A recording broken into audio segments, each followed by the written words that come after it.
Okay, this is 10.5 graph of square root functions. A square root function, notice how it starts at an initial point and it goes to the right. Now, depending on the sign, it could also go to the left or to the left. But the original, the parent function, is y equals the square root of x. That's going to be your most basic square root function. So let's talk about how to graph this first. What you could do is you could take points, put them in place of x, get answers for y, and make it into a table. Very similar to the one that they have over here on the left-hand side. Notice how they pick points like 0, 1, 2, 3, and then so on. And they just pick 9, just throw another one out there. But you could find the answers to those. So like you put 0 in place of the x, so you have y equals the square root of 0, and you get 0 for the y value. And you can do that a couple times and you get yourself a graph. On this problem here, we've talked about domain and range before. We're just going to focus on domain. The domain is how far left or right a graph goes. Now this initial point here, and remember we're just talking in terms of left or right, starts at 0 and it goes to the right forever. So the domain would be x is greater than or equal to 0. And I'll talk about that more on the next problem. All right, it says, what is the domain of the function y equals 2 square root of 3x minus 9? So the graph of that is going to look similar to this one, just a little bit different. But if you want to find your domain, you actually don't have to fully graph it. You could just solve for x. Now to do that, what you do is you take whatever's inside the square root, like 3x minus 9, and put it greater than or equal to 0. Now the reason you do that is because whatever happens inside this square root has to be 0 or positive. If you put a negative inside of that, or if you get a negative value, you'll get undefined for an answer. So I can show you a quick demonstration of what that would look like. If you would type in the square root of, let's say, -3, notice how undefined comes up. So finishing this one here. There we go. Move 9 over by adding 9. So you have 3x is greater than or equal to 9 divided by 3.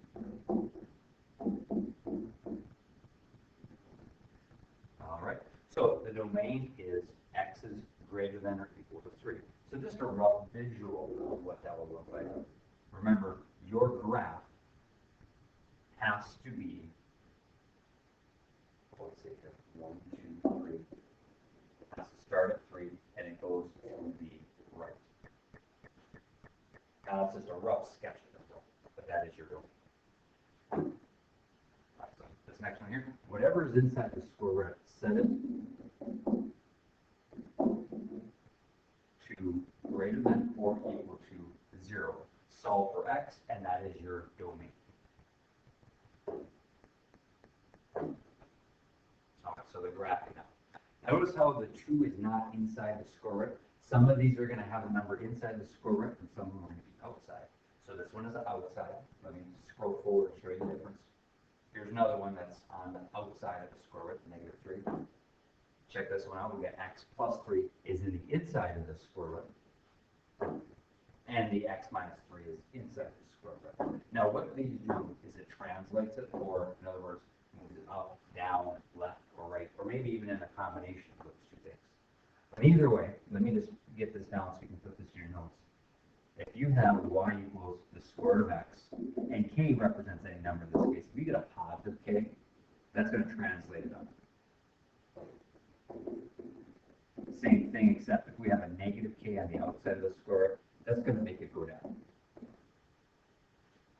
After we do these two problems, you're going to see that if you have a number inside the square root, so like x plus k, that's going to make it go to the left. We'll talk about that because you may have a question on that right now. And then y equals the square root of x minus k, that's actually going to make it go to the right.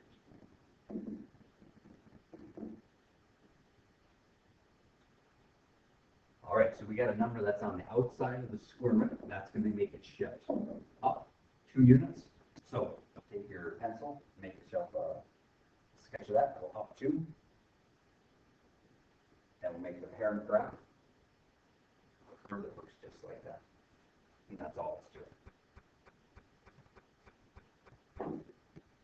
And I know this one's going to be shifted down 3. So if we count down 1, 2, 3, and now we just make the parent graph. There's your answer. So what is the graph of this one here? Now remember, we can always do the domain where we go x plus 3 is greater than or equal to 0, like we did earlier to find the domain. So x is greater than or equal to negative 3. So that really explains our shift. When we start, we're actually going to start to the left 3, 1, 2, 3, and now we make our parent function that goes like so. Or what we remembered before when we did these problems is that if you have something inside, you just go the opposite direction. So if you see a plus 3, instead of going to the right, you have to go to the left. This one right here. And if you want, you can set it x minus 3 is greater than or equal to 0. Solving for x, x is greater than or equal to 3. So this actually has a shift to the right, 1, 2, 3, and then you make your parent function. All right, so what is the domain of the function? Like we said, set it greater than or equal to 0, solve for x. That's your domain. Graph each function. If you have to graph it, this one right here is just the parent function because it's the square root of x and it has a shift going down 6. This one right here, what you can do is plot a couple points like 0, 1, 2, 3, and then see what you get for your y value, plot those values. You can always check your answer using decimals too. That'd be another good resource. And that's it for this section.